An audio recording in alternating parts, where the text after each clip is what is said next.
go. Congratulations. Yay! I did it! This is where the race will be ending at the historic Dreamland Ballroom. This is also the home to one of our local businesses, Flag and Banner.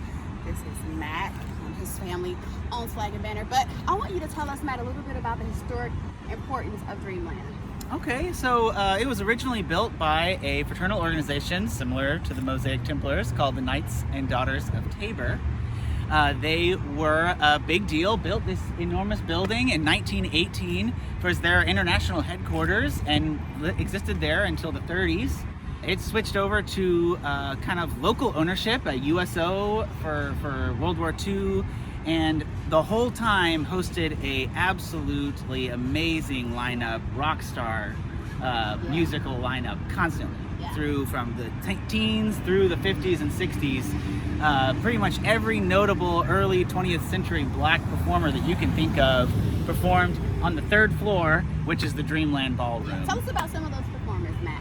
I know you can name a ton of them, but just a few to wet their whistles. So Louis Armstrong, B.B. King, Ella Fitzgerald, Etta James, Cab Calloway, Sister Rosetta Tharpe. I mean, the list goes on and on and on and on. And those are just the big names. This was a big venue for the whole region. You know, it's sort of the Arkansas stop on the Chitlin circuit.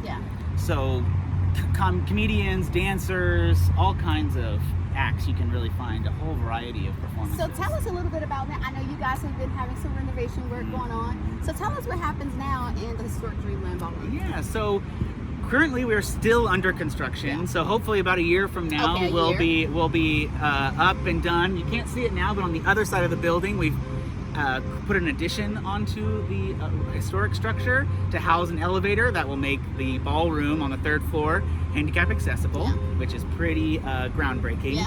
It's been our biggest barrier to doing public performances and events of all kinds is the lack of accessibility. So in about a year from now, we're putting on some cosmetic touches over the last year. We're actually getting to do a lot of really exciting historic restoration to the ballroom. We're very excited about it because we both share a passion and love for this history, and we want to see these spaces being utilized because they hold so much historic important value to the 9th Street district. And so Dreamland and Mosaic, we kind of consider those two like the anchors that are still there and present. So we cannot wait for everything to be finished so that our communities can go in and continue to just share in that the historic nature that has always been there for Dreamland. So Matt, thank you so much for handing me my medal. Of course. This is the end of the race, and I've had such a great time talking with Matt and all of the other amazing people who are going to help us make this race possible.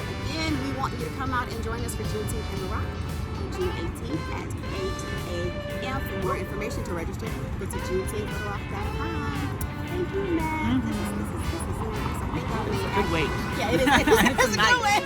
Satisfying.